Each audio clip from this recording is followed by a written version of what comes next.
ഹിമാചൽ പ്രദേശിലെ ശ്രീകണ്ഠ് മഹാദേവ് കൈലാസ യാത്രയ്ക്കിടയിലാണ്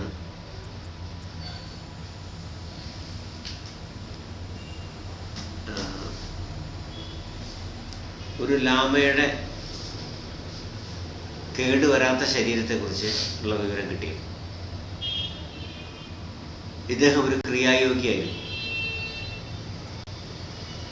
കിന്നർ ജില്ലയുടെ ആസ്ഥാനായ റിക്കോങ്പിയോ, ഇവിടെ നിന്നാണ് കിന്നർ കൈലാസത്തിലേക്കുള്ള യാത്ര.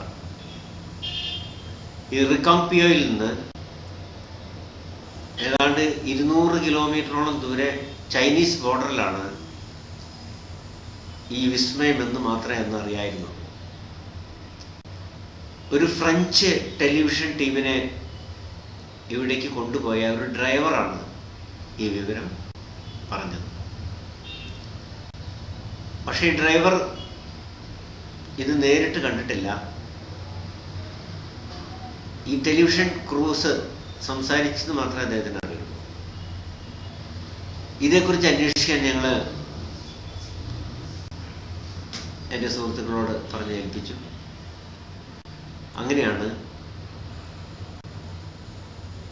ഈ റിക്കോങ്പിയോയിൽ നിന്ന് 200-ലധികം കിലോമീറ്റർ ദൂരെ കിടക്കുന്ന നാക്കോ, അത് കഴിഞ്ഞ് ടാബോ, ഇതൊക്കെ ചൈനീസ് ടിബറ്റൻ അടുത്ത ബോർഡറാണ്. ഈ നാക്കോയിൽ നിന്ന് ഗ്യൂ എന്ന് പറയുന്ന ഒരു ഗ്രാമത്തിലാണ് ഈ ബോഡി കേടുകൂടാതിരിക്കുന്നത് എന്നുള്ള വിവരം കിട്ടി. ക്രിയായോഗികൾക്ക് തങ്ങളുടെ ശരീരം ഡീക്കെ ആവാതെ, അതായത് ദ്രവിക്കാതെ, നശിച്ചു പോകാതെ സൂക്ഷിക്കാനുള്ളൊരു കഴിവുണ്ടെന്നുള്ളത് മുമ്പേ അറിവുള്ളതാണ്. ഞാനിതേക്കുറിച്ച് മൂന്നാമത്തെ ആദി കൈലാസ യാത്ര എന്ന ബുക്കിൽ ഒരു പരാമർശം ഉണ്ട്. പരമഹംസ യോഗാനന്ദൻ്റെ ബോഡി 21 ദിവസം അമേരിക്കയിലെ ഒരു മോർച്ചറിയിൽ കേടുകൂടാതെ ഇരുന്നു ഓപ്പണായിട്ട്. അപ്പം അന്ന് മുതൽ ഇതേക്കുറിച്ചുള്ള ഒരു അന്വേഷണം ആരംഭിച്ചതാണ്. എന്തുകൊണ്ടാണ് ഈ ശരീരം ഡീക്കെ ആവാതെ ഇരിക്കുന്നത്? അപ്പം അത്തരത്തിലുള്ളൊരു ശരീരം, നമ്മൾ ഈജിപ്തിലെ മമ്മികളെ കുറിച്ചൊക്കെ നമ്മൾ ധാരാളം കേട്ടിട്ടുണ്ട്. അവിടെയൊക്കെ അത് പ്രിസർവ് ചെയ്തിട്ട് എണ്ണയിലും മറ്റ് ലായനികളിലൊക്കെ ഇട്ട് കീപ്പ് ചെയ്ത മാതിരിയാണ് നമ്മൾ കാണുന്നത്. പക്ഷെ ആ അവസ്ഥയിലാണോ, അതെങ്ങനെയാണ് ഇവിടെ സൂക്ഷിച്ചിരിക്കുന്നതെന്നൊന്നും അറിയാത്ത കാരണമാണ് ഞങ്ങൾ ഇവിടേക്കുള്ള ദുഷ്കരമായിട്ടുള്ള യാത്ര ചെയ്തത്. മറ്റ് ഹിമാലയൻ റേഞ്ചുകളെ പോലെ ഭംഗി, പ്രകൃതി സൗന്ദര്യം മുറ്റി നിൽക്കുന്ന സ്ഥലമൊന്നുമല്ല ഈ ഭാഗം. ഡ്രൈ ഏരിയ ആണ്, വെജിറ്റേഷൻ കുറവാണ്. പക്ഷേ റോഡാണെങ്കിൽ ഏറ്റവും ഡേഞ്ചറസ് ആയിട്ടുള്ള ഇനത്തിൽപ്പെട്ട റോഡുകളാണ്. അതിർത്തിയിലെ ആർമി പോസ്റ്റുകളുണ്ട്. അതുകൊണ്ട് തന്നെ ഇവിടേക്കുള്ള റോഡ് ബോർഡർ റോഡ് ഓർഗനൈസേഷൻ നിർമ്മിച്ചതാണ്. സത്ലജ് നദിയുടെ തീരത്തു കൂടെയാണ് റോഡുകൾ അധികവും, ഭൂരിഭാഗവും അതിൻ്റെ തീരത്തിൽ കൂടെയാണ്. അങ്ങനെയാണ് ഞങ്ങൾ നാക്കോ എന്ന് പറയുന്ന വില്ലേജിലെത്തി. നാക്കോ വില്ലേജിലെ സഞ്ചാരികൾക്ക് താമസിക്കാൻ പറ്റിയ ഇടങ്ങളൊന്നും അത്ര അധികമില്ല. ഗ്രാമീണരുടെ കൂടെ താമസിക്കുകയാണ് ഇവിടെയൊക്കെ ചെയ്യുന്നത്.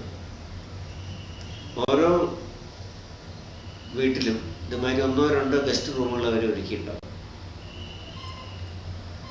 നാക്കോയിൽ വിശാലമായൊരു തടാകമുണ്ട്, ഒരിക്കലും പറ്റാത്ത നാക്കോ ലേക്ക്.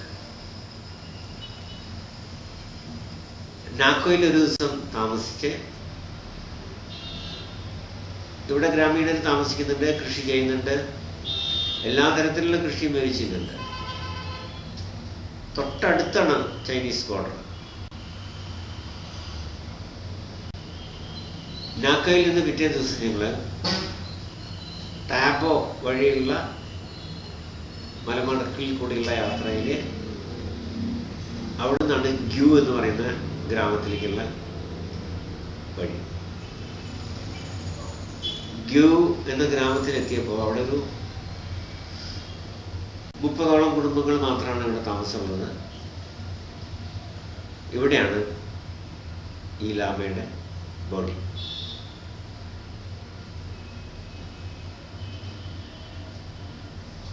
ഈ ലാമയുടെ ബോഡി കണ്ടു കിട്ടിയത് 2006-ലാണ്. ഈ ബോർഡർ റോഡ് ഓർഗനൈസേഷൻ അതിർത്തി റോഡുകളുടെ നിർമ്മാണത്തിൽ ഏർപ്പെട്ടിരിക്കുമ്പോൾ ഒരു ഗുഹ കണ്ടെത്തി. ഈ ഗുഹയില് ഉള്ളിലൊരു കല്ലറ കണ്ടപ്പോൾ അത് തുറന്നു നോക്കി. ഈ കല്ലറയുടെ ഉള്ളിലാണ് ഈ ലാമയുടെ ബോഡി കണ്ടത്. കൂടെ തിബറ്റൻ ലാംഗ്വേജിൽ എഴുതിയ ഒരു സ്ക്രിപ്റ്റും കിട്ടി. അതുപ്രകാരം 575 വർഷം മുമ്പാണ് ഈ ലാമ സമാധിയായത്. അപ്പൊ ആ ചരിത്രം ആ ഗ്രാമീണർക്കും അതിന്റെ ചുറ്റുള്ള ഗ്രാമക്കാർക്കും ഒക്കെ അറിയാം.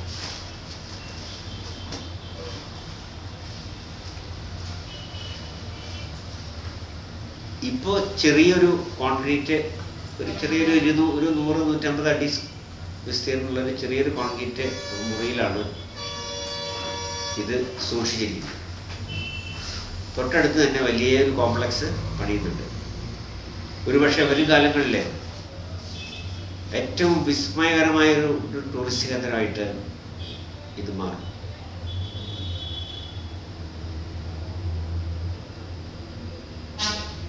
ഈ ലാമയുടെ ബോഡി ഞാൻ വളരെ സൂക്ഷ്മമായിട്ട് പരിശോധിക്കുകയും ഫോട്ടോഗ്രാഫുകൾ എടുക്കുകയും വീഡിയോഗ്രാഫി ചെയ്യുകയൊക്കെ ഉണ്ടായി.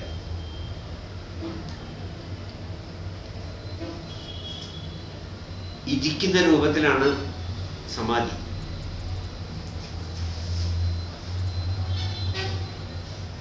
ഇതിലേറ്റവും വിസ്മയം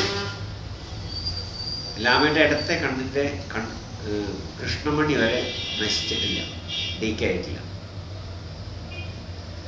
തലയിൽ പല ഭാഗത്തും മുടിയുണ്ട്. ഈ മുടി വളരുന്നു എന്നാണ് ഇവിടുത്തെ കെയർ ടേക്കർ പറയുന്നത്.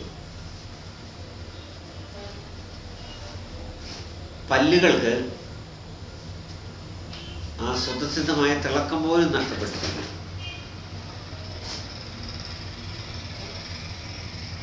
ഇവിടെ കാലത്തും വൈകുന്നേരം ഗ്രാമീണര് ഈ ഗ്രാമത്തലവൻ പൂജ ചെയ്യുന്നുണ്ട്. ഗ്രാമീണരുടെ ഒരു ദൈവതുല്യമായ രീതിയിലാണ് അവരതിനെ കാണുന്നത്. വിശേഷ അവസരങ്ങളിൽ, പ്രത്യേകിച്ച് വിവാഹത്തിന് അങ്ങനെയുള്ള അവസരങ്ങളിലൊക്കെ ക്ഷണക്കത്തുകളിൽ വരെ ഈ ലാമയുടെ പണം അവർ കൊടുക്കുന്നുണ്ട്.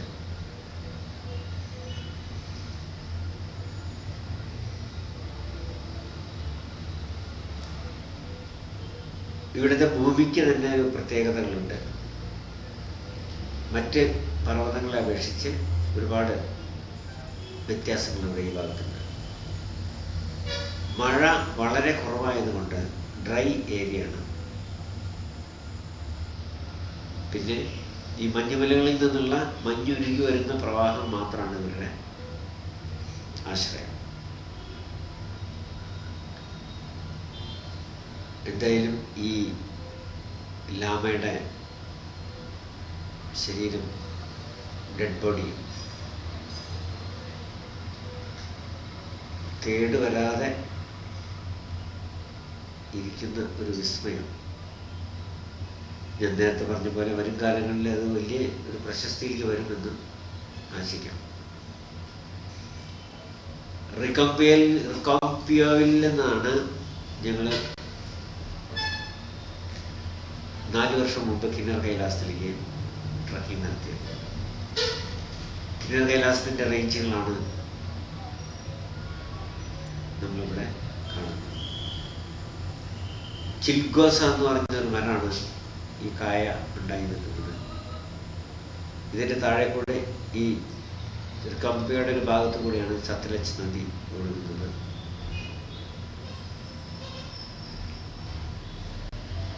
എത്തിപ്പെടാൻ വളരെ ബുദ്ധിമുട്ടുള്ള ഒരു റൂട്ടാണിത്. ട്രക്കിങ്ങോ മറ്റു വിധത്തിലുള്ള തണുപ്പിന്റെ ശല്യം ഇല്ല എങ്കിലും